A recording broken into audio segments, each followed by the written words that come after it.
mẹ áo nó chìa sâu rồi đấy. Con bảo trôi, con chỉ trôi không được theo.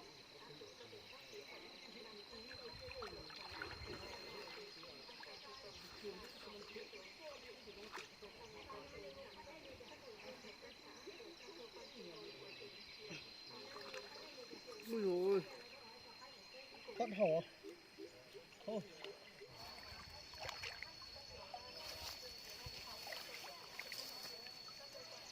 nhiều mà bọc có thể nhiều giờ không có hết.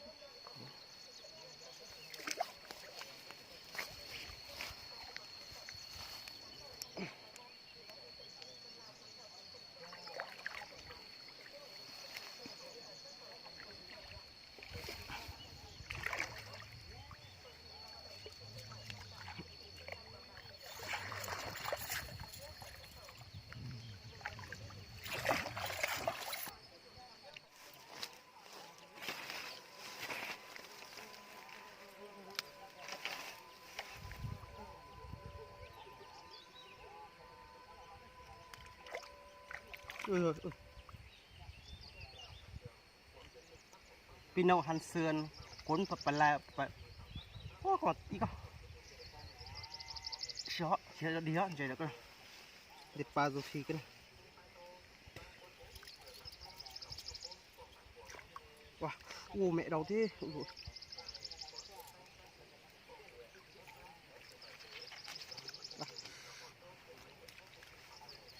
đúng là gọi là rufi, đúng là rufi thật, rufi yêu bà phi nên dễ đáng nó bỏ một số nhất nó bỏ số nhất chọc bọt mà chỉ sống nổi sao được.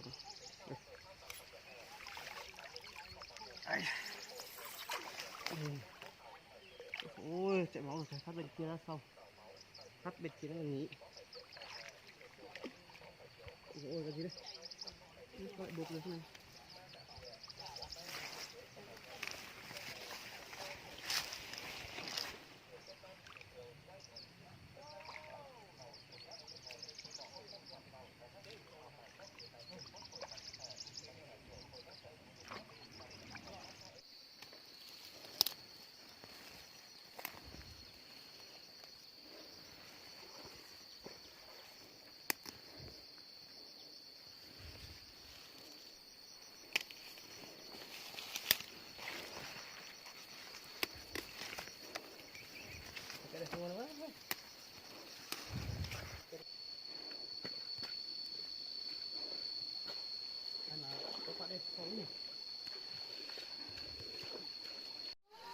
Lên là trùng lính lọ của con tôi bao biển nó có quá chưa.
Thổi rồi ta so hơn nói nè.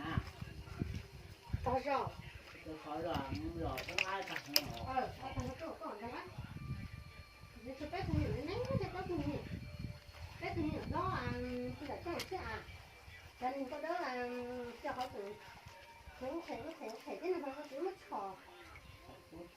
Cái này nó xua chị ta hiểu thấy nó nhìn lên cái Mẹ hiểu rồi. Có cái gì đấy, cái chỗ à, cái nhà, gió rồi, trong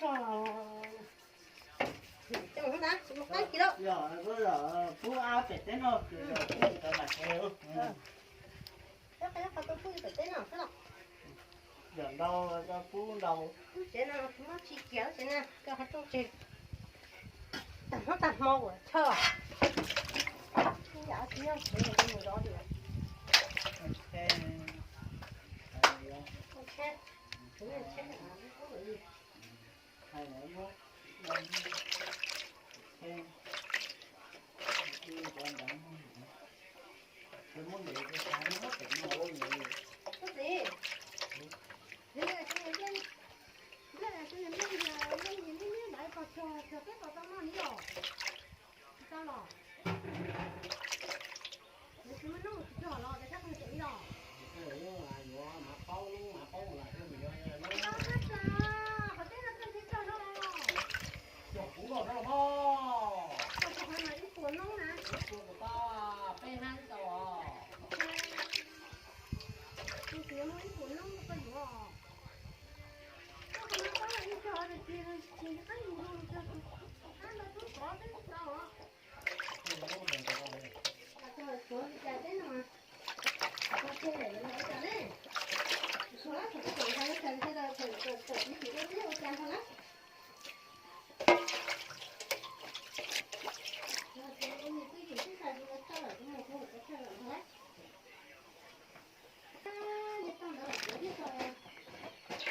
giờ nó có chuyện gì không